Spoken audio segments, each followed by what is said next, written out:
Hello students, welcome back to the class. In the last class we have discussed about bicameralization of legislature.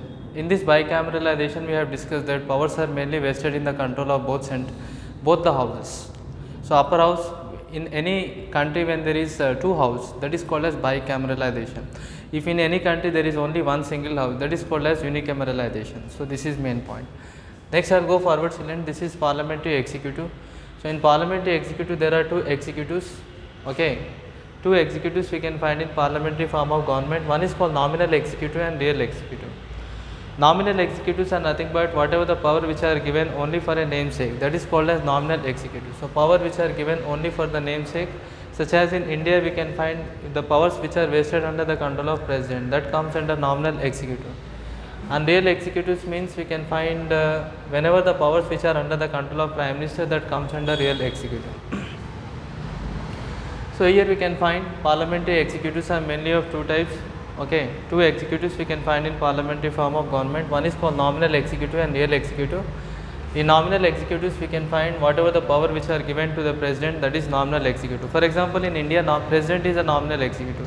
In any parliamentary form of government, president is a nominal executive, because according to the constitution also president cannot exercise his power by its own. President have to depend upon prime minister as well as council of ministers to exercise power, and that's why president is a nominal executive. Real executive means whatever the power which are mainly under the control of prime minister, that is real executive. Second thing children, organs of government. So government mainly, this is a third element of state. Third important element of state is government. So without government there is no state. This is quite common children. Whenever there is a state, there is government. If there is a state, this is very important for government to act. If there is no government, state cannot act by themselves. To run the states, to run the activities of state, to run the administration of state, government is very, very important.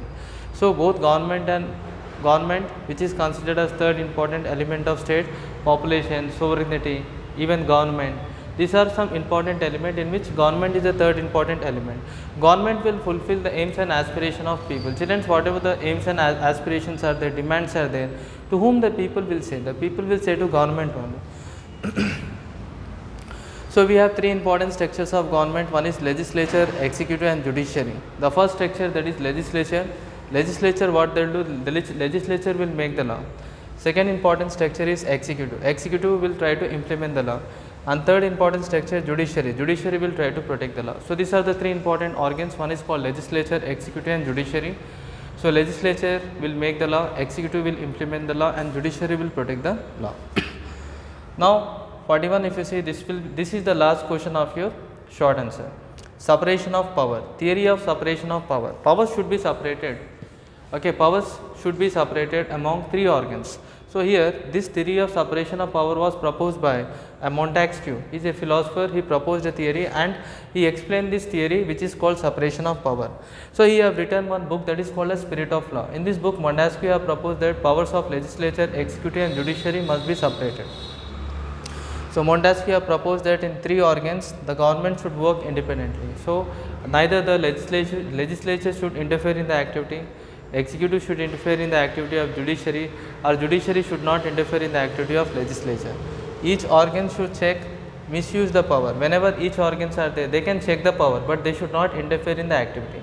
Here Montesquieu is saying that one organs cannot interfere in the activity and disturbing the other organs, or interfering and causing stoppage of work. So each organs will check the misuse of power, and they will protect the liberty. Once again I will go forward. So here children, we have three important topic we are discussing. One is called parliamentary executive, one is called as organs of government, and one is called theory of separation of power. In parliamentary executive have two executives. Two executives we can find in parliamentary form. One is nominal and real executive. In nominal executive in the parliamentary form is president, because according to the constitution president cannot exercise his power. Though president has unlimited power, he cannot exercise. He have to depend upon prime minister as well as council of ministers to act his power. Real executives in parliamentary form is prime minister. Prime ministers will enjoy the real executive. Next one is organs of government. Government is a third organs of the state. Third important element of the state is government. Without government there is no state. And here we can find government is a body that fulfill the aims and aspirations of the people. So whenever the people, if they desires anything, they demand from government only, because government only have to fulfill whatever the aims and aspirations of the people are there. Okay. So here we have three organs: legislature, they will make the law; executive, they will implement the law; and judiciary, they will protect the law. Next we will go forward, theory of separation of law. Theory of separation of law was mainly proposed by Montesquieu. Montesquieu have explained that theory, that is called as separation of power. So Montesquieu have written a book that is called as Spirit of Law. In the Spirit of Law, he proposed that powers must be separated equally.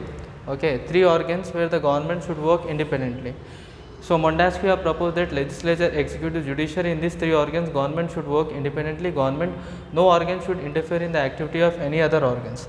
So each organ should check the misuse of the power, and they should try to protect the liberty. Each organ should not interfere in the activity. They can check the activity. For example, if legislature is there, if they wanted to check the activity of executive, they can check it. They can give suggestion. But legislature, executive, they should not interfere in their activities. Otherwise, this can cause conflicts and problems also. And that's why here in the constitution also, each organs have right to check and balance, but they cannot interfere in their activities. So children, this is the full topic we have discussed, and this is the ending topic. Okay, this is the last topic which we have discussed about pure short answer, theory of separation of power. So thank you very much everybody else for listening the class. Good evening children. Thank you very much.